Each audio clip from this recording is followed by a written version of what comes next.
Welcome back. Now let's go to Mesa Alajami with your weather forecast. The rain is clearing today, but it'll be back later on this week. Let's take a look at your 5-day weather forecast. We'll have a high of 7 and a low of -1 today, but the sun won't be coming out since the clouds are sticking around. Tomorrow will be cloudy with a few sunny periods and a chance of showers with a high of 6 and a low of 3.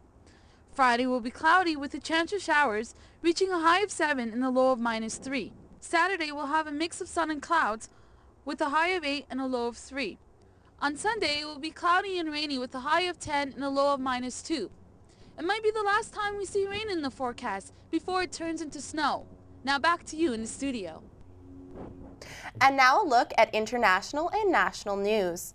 A report into offshore helicopter safety is expected to be delivered in St. John's today. Robert Wells, a retired justice of the Supreme Court, is reviewing how safety conditions can be improved for workers since the devastating crash in the Atlantic Ocean last year. The Cougar crash of March 2009 killed 17 of 18 workers on board.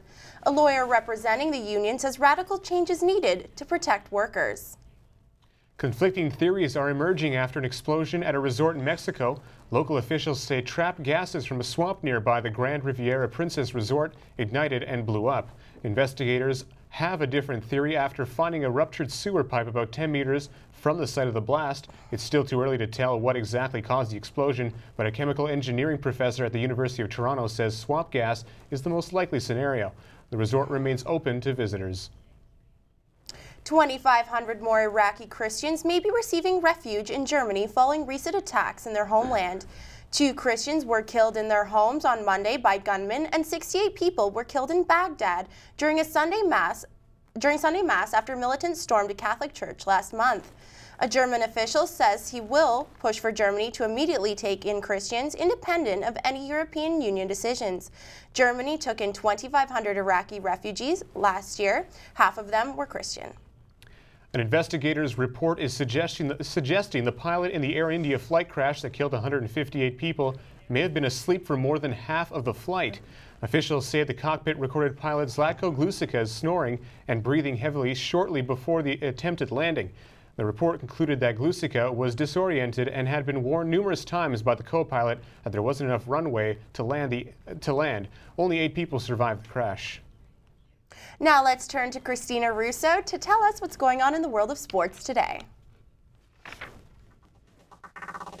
Nice. Hello, I'm Christina Russo, and here's what's making news in sports. The Humber men's basketball team looks good on its home court after downing the Sheridan Bruins 80-66 in last night's home opener.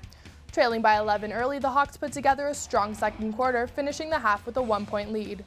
Led by Michael Achiampong's 17 points, the Hawks took over in the second half. Mike Dvorak scored 14, while Hawks center Raymond Mounier chipped in with 10. The Hawks are now 3-0 on the season and look to extend their winning streak Thursday at Mohawk. The Humber women's basketball team is 1-2 after suffering an 89-51 loss to the Sheridan Bruins. Last night's home opener didn't start well as the Bruins got off to an 11-4 run. The Hawks defense was in shambles as the Bruins scored at will, leading by 32 at the half. Hawks guard Kayla Soriani was the lone bright spot for Humber, scoring 16 points. No other Hawks scored in double figures. The Hawks look to right the ship Thursday at Mohawk. In professional sports, the Toronto Maple Leafs finally ended their 8-game losing streak in dramatic fashion, beating the Nashville Predators 5-4 last night. After falling behind 3-0 in the first, Luke Schenn scored a goal with 30 seconds left in the period, starting the comeback for the Buds. Leafs forward Christopher Steek had 2 goals on the night, and Clark MacArthur finished the game with 3 assists. Leafs fans were given a bit of a scare as starting goaltender J.S. Giguère left the game in the third with a minor groin injury. The Toronto Raptors end their 4-game road trip as they head to the city of brotherly love to face the 76ers. Toronto lost last night in Washington to the Wizards 109-94. The Wizards are one of the worst teams in the league. Tip-off for tonight's game is 7 p.m. in Philadelphia. And Philadelphia Phillies ace and former Blue Jays pitcher Roy Halladay has won the National League Cy Young Award. The right-hander received all first-place votes after a season which saw him go 21-10 with a .244 ERA with 219 strikeouts. This is Halladay's second time winning the Cy Young, the last time coming in a Blue Jays uniform in 2003. Halladay is the 5th player in history to win the award in both the American and National Leagues. St. Louis Cardinals pitcher Adam Wainwright collected 28 second-place votes, and Ubaldo Jimenez rounded out the top 3. That's all for sports. Now back to Tom and Amy in the studio. Stick around. Maddie Jo Tillapa is going to tell us what's coming up in entertainment. Coming up in entertainment, Obama finished his kid's book, Mr. Las Vegas wants to turn his home into a tourist attraction, and a new Turkish movie is stirring up controversy. All that and more after the break.